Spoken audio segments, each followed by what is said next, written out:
Hello everybody and welcome to my review of volume number 12 of Reki Kawahara's light novel series Accel World.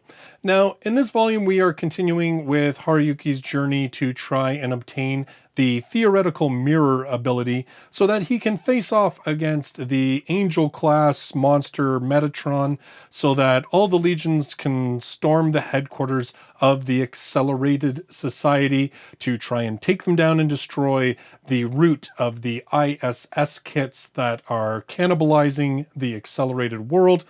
Now, Reki Kawahara, of course, is drawing this one out probably even a little bit more so than he did in the sort of purging of the Chrome disaster storyline. But what I find in this volume, and so you know, this volume doesn't finish this storyline, it is continuing, so just if you were thinking like, oh, is this where we're going to finally destroy the Accelerated Research Society? Nah, no, not this time around. But as per usual, Accel World features quite a number of fight scenes. In this one, we have Chiyuri and Haruyuki going into the unlimited neutral field and meeting up with a new character, which is made of chocolate. I know it sounds ridiculous, but it actually kind of worked. Although I kind of have to wonder, like, what kind of deep-seated, like, fear or sorrow, pain do you have to have that would make your avatar chocolate? Like, yeah, I don't know.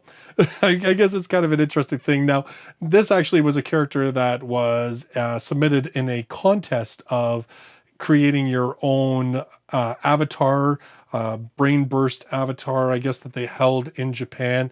And the winners were having their creations incorporated into the series.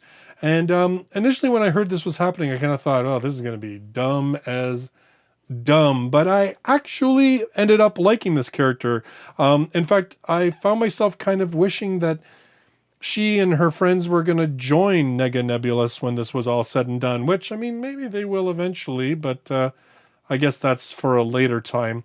In any case, this book's main sort of feature, the big sort of reveal that we finally get, is Kuroyukihime finally opens up about who her parent is and about the reason for her very sudden and violent destruction of Red Rider, the very first Red King. This has sort of been information that's been teased all the way back to volume number 1. It's one of those things that every once in a while we come back to, we're reminded of, but we've never really known what exactly caused Kuroyukihime to, pretty much without waiting and almost without provocation, to immediately decapitate Red Rider. We've really not known why that is. We really haven't known who Kuroyukihime's parent is. I wouldn't say her parent lineage is really all that surprising. It does a really good job, though, of kind of tying the whole thing together, like all the little hints and sort of things that we've had, things like Kuroyukihime's living situation, her relationship with her family, all of these kind of things sort of all eventually make perfect sense when we get this whole reveal about the backstory of Kuroyukihime when she first sort of entered into the accelerated world, her parent, why she chose to immediately take out Red Rider, all of these things.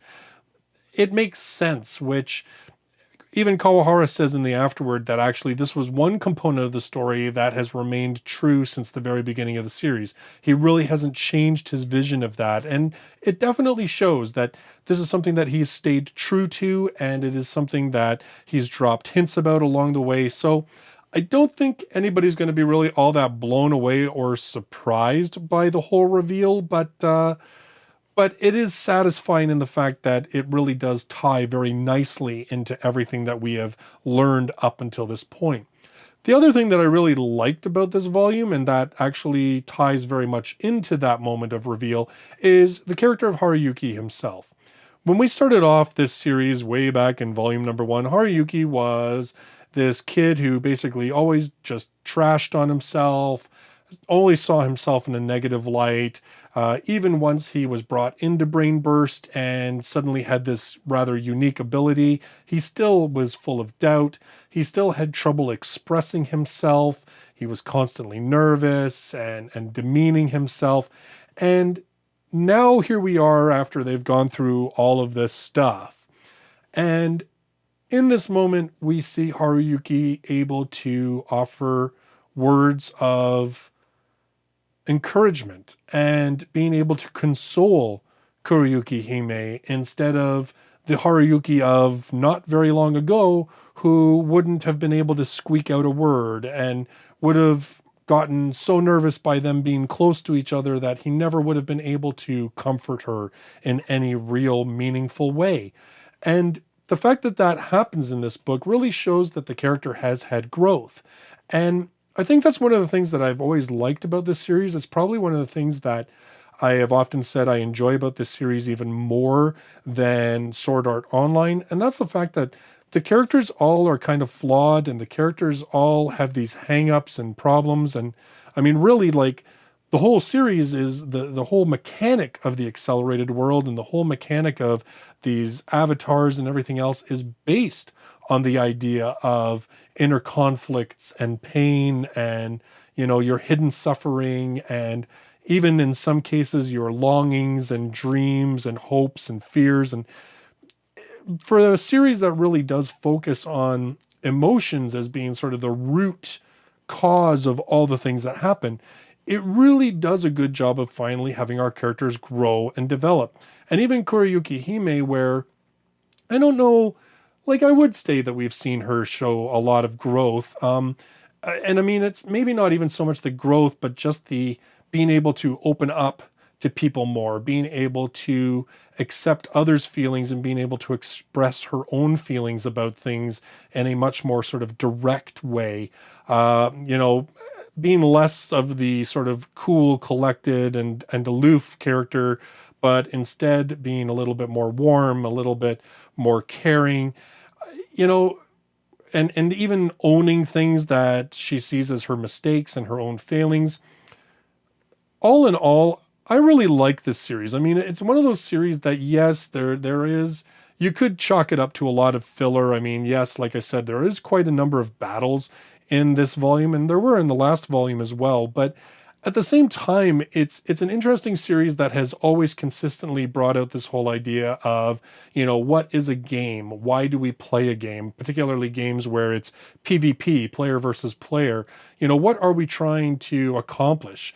And what are our motivations? And what should be the point of the game? And I mean, a lot of that sort of comes into play over and over and over again. And Haruyuki is constantly being sort of this spearhead of the idea that through these games, and if we play them in a pure and meaningful way, that we can learn to understand each other. And more that proves to be true in this series, which, I mean, you can say is maybe a little bit hokey, but the fact that there are significant trials to get to that point at least makes it feel like it's a good payoff. Nothing is really all that ever simple in the accelerated world, and the fact that Haruyuki still can lose a battle and still at this point now can lose a battle yet hold his head high. You know, in volume number 11, we saw him suffer a really crushing defeat, and yet he got himself together, picked himself up, and went back to try and learn from it and to grow stronger. Again, these are all things that are showing how this character is growing and developing and changing. And probably the other series that I really love, Danmachi, Is It Wrong to Try to Pick Up Girls in a Dungeon? I think that's the other reason that I like that series too. Same thing. You have this character of Bell who, even though he has these set rules of who he is as a character, he does show growth. He does show development. You are seeing him becoming a hero that is going to create change in the world that he lives in. And in a lot of ways, we see that with Haru as well. Like, he is this sort of character that so much change is hinging on for the accelerated world. We do sort of see this character growing into someone that can bring enemies together, that can bridge the gaps and misunderstandings between players just through his own sort of pure love and appreciation for games. I mean, it really is a sort of big treatise on how games make us better people and can make us stronger and better friends, as long as we're open to that and we sort of set aside a whole bunch of other negative crap to do it.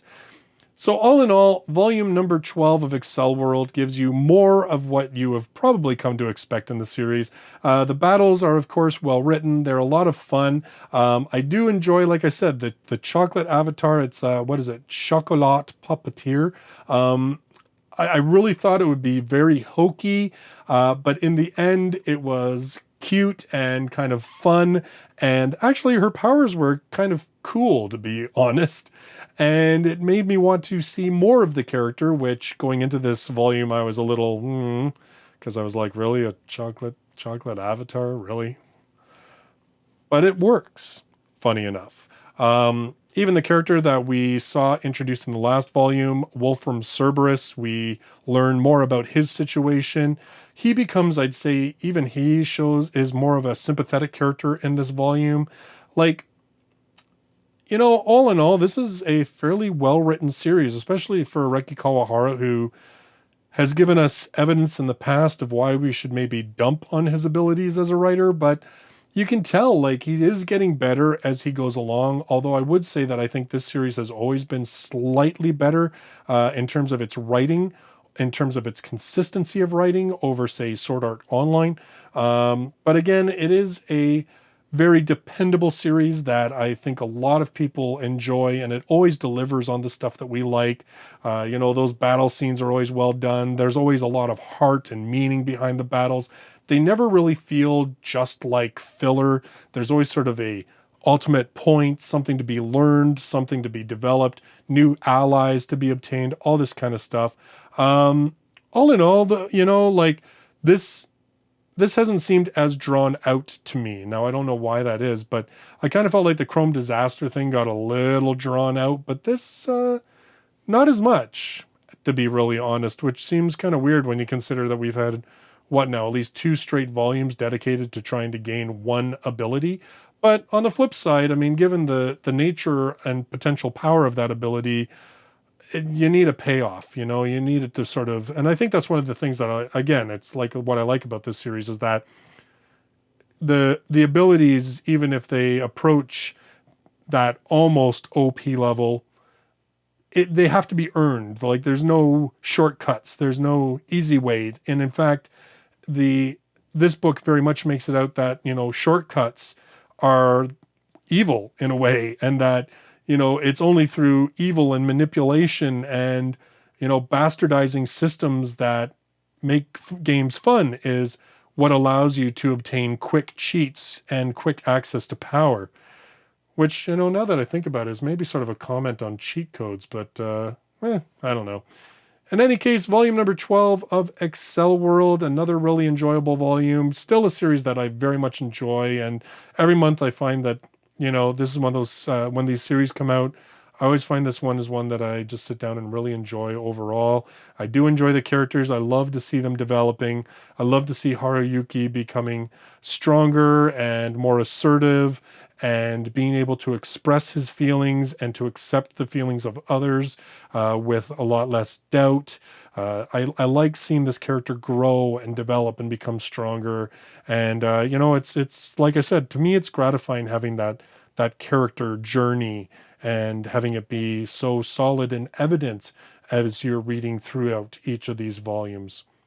So those are my thoughts on volume number 12 of Accel World. My next review, funny enough, is going to be another volume number 12, and even funnier enough is another Reki Kawahara book, and that's going to be volume number 12 of Sword Art Online, the book that I just kind of, you know, poo-pooed a little bit. But all in all, though, we're in the Alicization arc. This one, Alicization Rising. All in all, the Alicization arc has been fairly decent.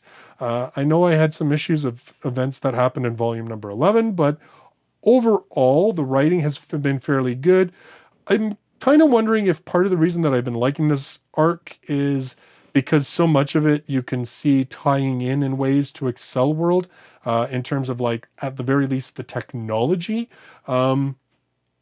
Maybe that's why I like it, just because it's starting to gain a little bit closer to Accel World, and maybe too just because, well, maybe just because it's better written. I mean, really, Reki Kawahara has become a better writer. He is one of the few light novel writers that, having read a number of his works and over a number of years, you definitely do see his development and his improvements. Even just reading, like, Sword Art Online Progressive, the first volume of that, comparing it to the first volume of this, main series, leaps and bounds in terms of his characterizations, his plot developments, and everything else. So volume number 12 of Sword Art Online will be my next review, so that I'm all caught up, because the next volume's coming out in like a month or two. So if you love light novels and you're brand new to the channel, you should subscribe. I do 2 to 3 reviews every single week, as well as a countdown of the weekly top 10 best-selling light novels in Japan. Thank you so much for joining me in this video, and I look forward to seeing you in the next one. Till then, bye-bye for now.